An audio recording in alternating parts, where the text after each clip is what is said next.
I wanted to talk to you today about getting past the shame in shunning. And before I start, just to let you know, I am going to be, for the most part, reading this from the same document that you have access to in the post if you're looking at this video through one of the Facebook groups. So perhaps the hardest thing to get past if we're being shunned is the shame associated with it. Shame is not to be confused with guilt. Guilt is about what we have done. Shame is about who we are. It's easier to deal with rational guilt. It's about damage that we can fix to some extent. But when we're shamed, we believe we're a bad person. That's not so easy to fix. Shame comes with shunning in several ways. The most obvious is when we are judged as having done something so bad and have such a bad attitude about that we are no longer worthy of the association of those who will now shun us. We're made to feel not just guilt, but shame. We're a bad person who must completely turn around lest we be killed by God at his final war against evil. Guilt is sometimes irrational and therefore destructive, but sometimes it's rational and therefore constructive if we respond to it in a constructive way. Shame is seldom rational, it's usually destructive. Another way shame becomes a factor in shunning is the shunning itself. We may be convinced that we did nothing to merit being shunned, yet we are shunned. That in itself tends to make us feel shame. For example, maybe our own parents won't even talk to us. How can that not make a person feel worthless? We are not even worthy of association with our own flesh and blood, the people who are supposed to most care for us no matter what. That is the epitome of shame. A third way we may be stuck in a cycle of shame is if we were wronged by someone. We all know many examples of things being terribly mishandled by elders, JW elders, that is, to the point of a child who has come forward about abuse by an older person being shamed for allowing it, for enjoying it, or lying about it. In some cases, the abused one has even been disciplined while the abuser has gotten off the hook. Add to that the fact that the abusers groom the objects of their abuse to make them feel as if it's their fault. People who have had that sad experience tend to go through life in a constant state of shame. We're not going to go into depth here about that specific situation. It's best left for another discussion. But some of the principles we're going to that we're getting to about dealing with shame do apply, so that anyone can make progress through the shame that comes with being shunned. A wide range of emotions come into play when we're shunned. In previous installments of this series, we talked about shock and denial, pain and guilt, anger and resentment, sadness, including depression, reflection, and loneliness, upturns and downturns, rebuilding, and acceptance. All of these are normal responses and even necessary to one degree or another. Shame, on the other hand, is not necessary. It may understandably be felt for a time, but it is not necessary, not a healthy part of the grieving process. If we're experiencing feelings of anger due to being shunned, we probably see that anger in ourselves. We may even think that we should be angry. The same thing with sadness. We know when we're sad, and we have a right to be sad. It can be more difficult, however, to recognize the feeling of deep shame we may continue to experience, because that emotion can be masked by anger or sadness. It may even be that we are expressing anger as a coping mechanism to deal with our hidden shame. What we're really angry about is feeling shame.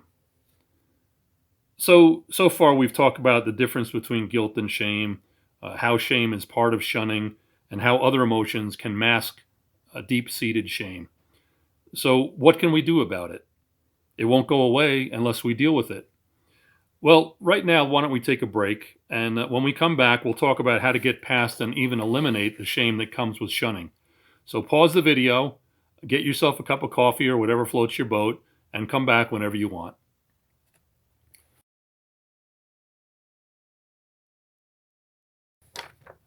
I'm going to say something that may surprise you, but when you think about it, you already know it's true. When we were JWs, being shamed was a way of life. I'm going to repeat that. When we were JWs, active, in good standing, whatever you want to call it, being shamed was a way of life. Every aspect of our lives was an opportunity for someone to make us feel guilty, which soon leads to shame, or they just go straight to shame. Did you ever feel ashamed because of the numbers on your field service report, or because of not commenting at the meetings as often as someone thought you should? Did you ever look over your shoulder when entering a movie theater and see someone from the Kingdom Hall and feel shame? That is not guilt, friends. That is shame. Did you ever think for a moment about buying that bikini for the beach? Just thinking about it made you feel shame? Did you ever have a question about anything JWs teach, their way of treating people, and feel shame? Like, what is wrong with me for thinking this way? The thing is, there was never anything wrong with you. The use of shame as a motivator is what was wrong. That was the JW organization and its members, not you. We can all improve in some area or another. That's normal. It happens all the time. It's okay.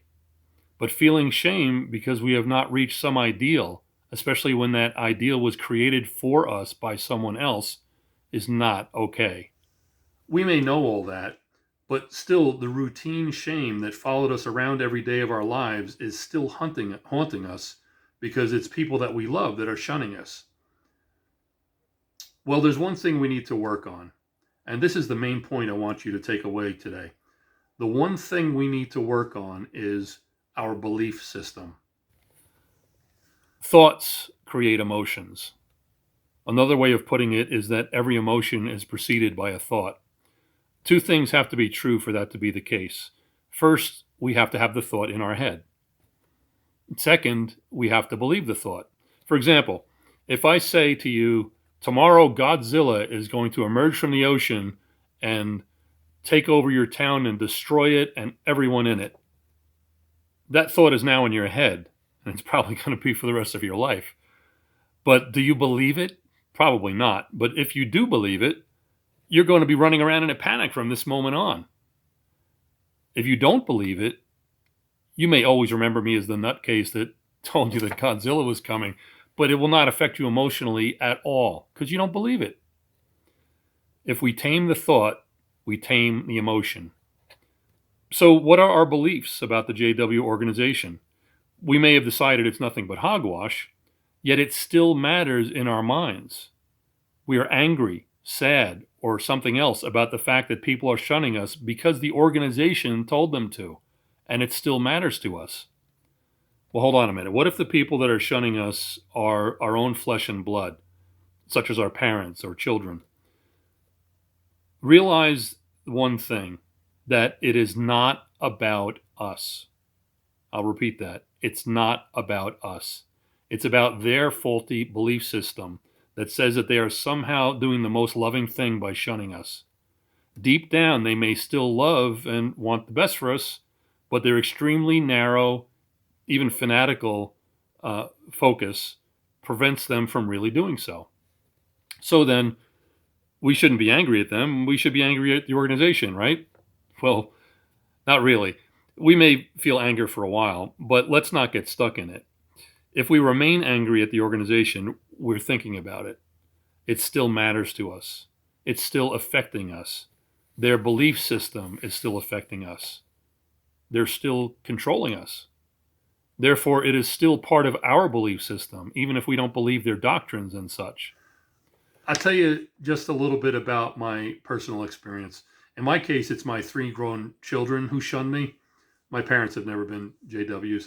There's a different dynamic when a parent is shunned by his or her own children compared to a child being shunned by his or her own parents. Both are painful for some of the same reasons and for some different reasons. Please don't think for a minute that I'm perfectly okay with not seeing or talking to my kids or my new granddaughter. It still hurts because I love them and I will always be their father and grandfather, even if I live to be 100. But I can honestly say that I don't feel anger or shame about it because I realize and believe that their narrow focus cannot be changed unless they want it to. So when I look across my desk at the 4x6 picture of my newborn granddaughter, whom I will likely never see, I sometimes feel sad. But then I remember that a new life has come into the world. That is always a good thing. And she would not have been possible if not for me, my still JW ex wife, my daughter, and my son in law, whom I'm very glad she married. She could have done a lot worse. Now, I'm going to suggest a few phrases, a sort of mantra to repeat whenever these feelings of anger, sadness, or shame well up.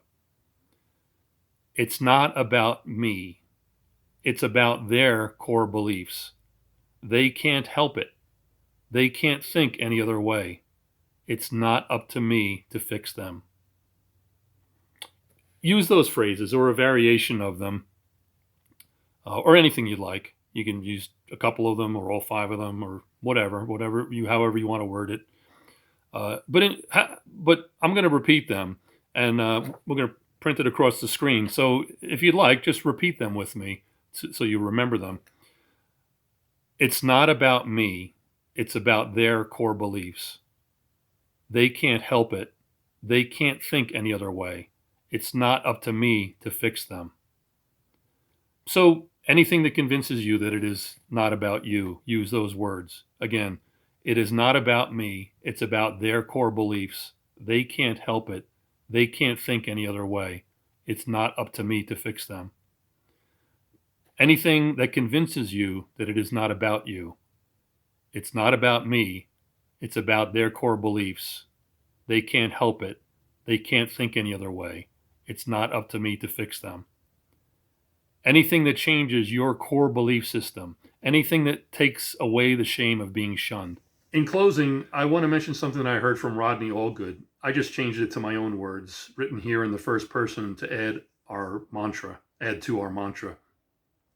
I am not disfellowshipped. I am not disassociated.